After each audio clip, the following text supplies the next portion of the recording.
Hello everyone, trucks of বাংলাদেশের আরেকটি ভিডিওতে আপনাদের স্বাগতম। সো আজকে খুব শর্টে আমি একটা জিনিস আপনাদের সাথে আলোচনা করবো, সেটা হচ্ছে এই মুহূর্তে 2024 সালের এই সময়ে আপনি কোন ট্রাক কিনবেন কিংবা কোন ট্রাকের ব্যবসা করবেন।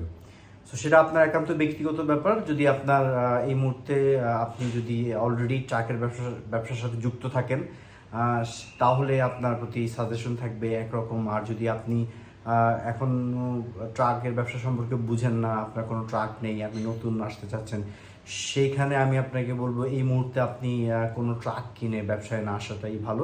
আপনি অভিজ্ঞতা সঞ্চয় করেন, ট্রাকের ব্যবসাটা দেখেন, বুঝেন, তারপর আপনি ট্রাক কেনার চিন্তা করেন। কিন্তু টাকা আছে বলেই আপনি এই মুহূর্তে ট্রাকের ব্যবসায় নামবেন না। কারণ আপনারা জানেন যে রাজনৈতিক অস্থিরতা থেকে আস্তে আস্তে একটা স্থিতিশীলতার দিকে আমরা যাচ্ছি, বাট এখনও উই আর নট শিওর যে কী হতে যাচ্ছে। কারণ ট্রাকের মার্কেট অলরেডি ডাউন হওয়া শুরু হয়েছে। লাস্ট রোজার ঈদ থেকে মার্কেটে কিন্তু ট্রাকের প্রাইস কিন্তু অনেক হাই ছিল। ট্রাকে যারা ব্যবসা করছে তারা কিছুটা হয়তো লাভবান ছিল, বাট এখন কিন্তু ট্রাকের ব্যবসা আস্তে আস্তে ডাউন হবে। আগামী 3 মাস এটা অবজার্ভ করতে হবে। সো নতুন যারা আছেন তারা এই মুহূর্তে আমি সাজেশন দিব এখন ব্যবসায় আসবেন না, বাট আসতে হলে সেই গ্রাউন্ডটা আগে রেডি করেন, ঠিক আছে? সেইটা নিয়ে আমি সেপারেট একটা ভিডিও দিব কি কি করা উচিত। বাট এখন যারা অ্যাকচুয়ালি কিনতে চাচ্ছেন তাদের জন্য যেই সাজেশনগুলো দেবো সেটা হচ্ছে আমাদের কিন্তু বাংলাদেশে অনেক ধরনের ট্রাক পাওয়া যায়, অনেক ব্র্যান্ডের পাওয়া যায়, ঠিক আছে? টাটা, ইফাদ, মহিন্দ্রা, তারপর আইশার, এগুলি তো জনপ্রিয় ব্র্যান্ড বাংলাদেশে। সো আপনি যে কোনো ব্র্যান্ডেরই কিনতে পারেন, বাট এই যে ট্রাকটা এই মুহূর্তে কিনবেন, যেই ট্রাকটা কিনবে সেটা কেনার ক্ষেত্রে আপনার কিছু বিষয় অবশ্যই খেয়াল রাখতে হবে। ফার্স্ট অফ অল হচ্ছে আপনাকে ফুয়েল এফিসিয়েন্সিটা দেখতে হবে। কারণ মার্কেটে যখন ট্রাকের রেট কমে যায় তখন কিন্তু যেসব গাড়িতে তেল বেশি খায় সেই ট্রাকগুলোতে আপনি কিন্তু বেনিফিট সেইগুলো ট্রিপ করে আপনি ভালো লাভবান হতে পারবেন না। সো যেই ট্রাকই কিনেন এখানে কিছু বুদ্ধির মারপ্যাচ আছে। আসলে আপনি ক্যাপাসিটি কতটা টানতে পারে সেই ট্রাক, সেটার উপর ডিপেন্ড করে আপনি মডেল সিলেক্ট করতে হবে, ঠিক আছে? সো ফুয়েল এফিসিয়েন্সিটা অবশ্যই দেখবেন। আর এরপরে হলো যে এই যে ট্রাক আপনি নিচ্ছেন, এই যে ট্রাক নিচ্ছেন এগুলির রিপেয়ারিং কস্ট, এগুলি কি পরিমাণ আপনার যে পার্টস পাতি কিনতে হয়। আমরা জানি যে কিছু কিছু ব্র্যান্ডের ট্রাক আছে যেগুলো আপনাকে র্যান্ডম ঠিকঠাক করতে থাকতেই হয়। আবার কিছু আছে যে নতুন গাড়ি হলেও আপনি 1 বছর 1.5 বছর আপনাকে ধরতে হবে না, বাট কিন্তু আপনি যদি পুরানো গাড়ি কিনেন তাহলে সেই সব গাড়ি কিনবেন যেগুলোতে আসলে পার্টস অ্যাভেলেবল এবং যে আপনি খুব দ্রুত চেঞ্জ করতে পারবেন। কারণ যে সময়ের মূল্য এখানে অনেক। একটা দিন চলে যাওয়া মানেই একটা ফিক্সড ভেরিয়েবল কস্ট আপনার অ্যাড হয়ে যাচ্ছে। এটা কি আপনি কোনোভাবেই ফিক্সড কস্ট আপনার কিন্তু আছেই। আপনার যে ড্রাইভারের কস্ট, বিভিন্ন কস্ট যেটা আপনার গাড়ি না চললে আপনার দিতে হয়। সো সেই সব ট্রাকই আমাদের এখন নিতে হবে যেগুলো যে আপনার খুব দ্রুত মেরামত করা যায়, ঠিক আছে?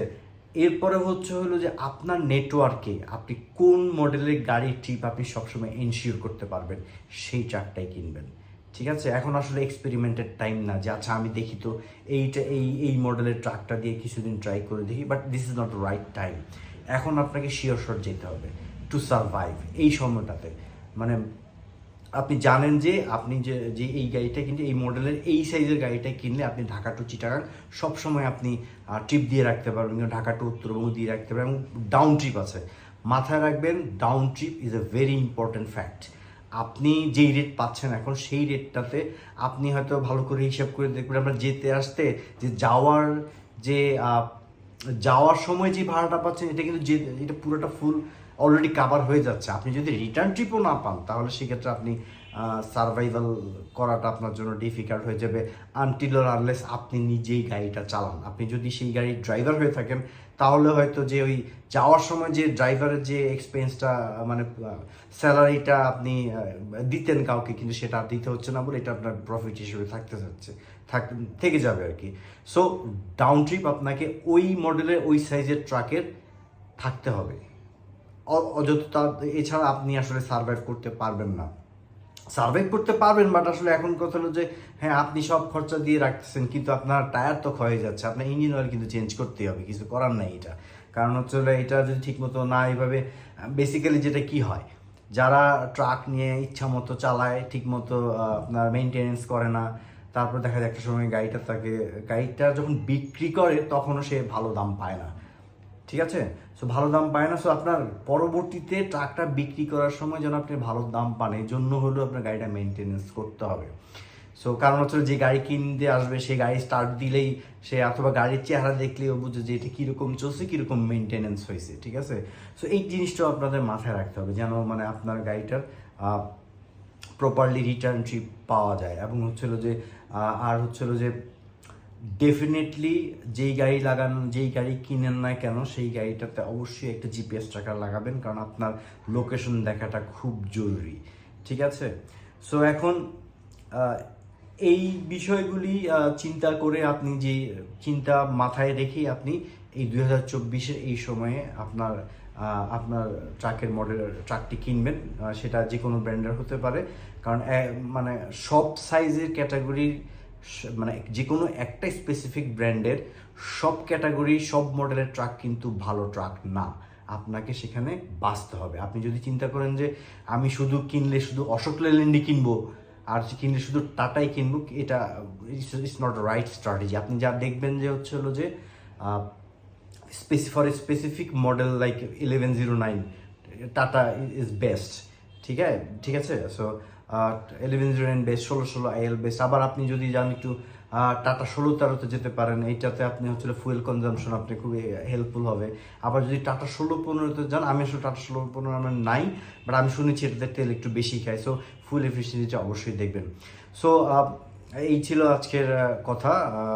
যদি ভালো লাগে অবশ্যই লাইক দিবেন অথবা শেয়ার দিবেন যদি ভালো লাগে আর কি।